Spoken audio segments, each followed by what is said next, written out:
Hey there, welcome to day 21 of our No Nonsense November. Sharon Horne-Ellstrom here, and obviously we're going to talk about safety first. What the heck does safety first mean? And why is it day 21? Because I thought of it this morning because of some things that happened yesterday and some situations that reminded me that I used to always harp into my kids. And actually in corporate America, I'm sure I started this in corporate America, probably didn't think about it so much when I was a teenager, but when I joined the corporate world and worked in corporate America, safety was a huge issue. It came from the manufacturing industry, engineering, manufacturing management. And so safety was always a really big concern when you're working with huge pieces of equipment and things that can actually kill people or take off a limb. Safety is a very, very important factor in everybody's job and existence. So safety first has been one of my main mottos for a long, long time. Because guess what? If we get hurt or if we cut off a limb, we can't always replace it. If we do some irreparable damage to ourselves, we can't always fix it. There's no guarantee. So what are some ways that we put safety first? And I guess I was just really delighted yesterday to see that what I had taught my kids actually stuck, and that they keep in mind that it's better to be safe than sorry. It's better to be safe than do something that could put them at risk. So how do we go about making sure that we're putting safety first? Well, number one, we want to plan ahead, right? Plan ahead and think about in your mind what might happen, what could happen. Pay attention, be present, number two, to the situation that you're in. I say the best way to stay safe in any situation, any environment, is don't put yourself in dangerous situations. Don't put yourself in situations where you could be in harm's way. Don't go to dangerous places. Don't necessarily participate in super dangerous activities without the right planning, training, and safety precautions. Now, I have a son who is a super adventurous young man, and he rock climbs, he mountain climbs, he does all these things that I would be scared and not do in a million years. But he has the training, he has the experience, he has the equipment to make sure that he puts safety first and that he does those things in a safe way.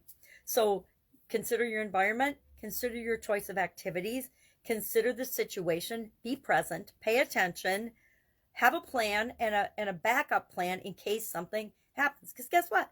We talked about this. Change is inevitable. Stuff happens all the time. Things that we can't predict happen, and we need to be able to think for ourselves, think on the spot, think on the fly, and make the best choice and decision for us in any given situation. And that involves being present, being conscious, thinking and choosing, but keeping in mind safety all the time. Whenever I plan anything, whenever I do anything, my kids are big winter sports kids, so they'll always check the weather. And I'm like, the only reason I would check the weather is if I needed to drive somewhere and I wanted to make sure the roads would be clear and safe. Otherwise, I'm always have in the back of my mind a component of safety for myself and those I'm with and those I love and care about whenever I'm planning or doing anything. It's like if you're planning a picnic, you make sure, depending on the weather, that you have foods that are safe out in the warm weather. You have foods that are safe to sit out a while. You have the right utensils. You have, things to keep things clean and safe and covered, etc. Any type of activity you plan. And then you don't have your picnic in a war zone ghetto area where your kids might be at risk or you might be at risk. You don't go to non-peaceful protests, riots that are called peaceful protests. You don't go. You choose not to participate in those things that could put you in danger. Because guess what? There's enough stuff that goes on and happens in our lives and in the world that can cause us harm or danger. So why would we want to go out of our way to put ourselves in those situations? Just my opinion, safety first. And then if you choose to participate in those activities, know what the risks are, understand, and take personal responsibility for your participating in that and knowing what the risks are and being prepared. All right, that's it. That's our No Nonsense November for today. Safety first. Do you have guidelines or a motto or rules like this for yourself and your family?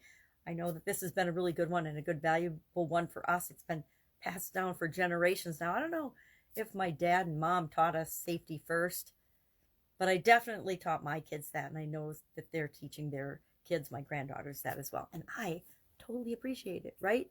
If you're going to go on your bike, if you're going to go snowboarding, wear a helmet, right? Wear a helmet, protect your brain. safety first. So wear your protective equipment, but go out, have adventures, have fun, make your life awesome.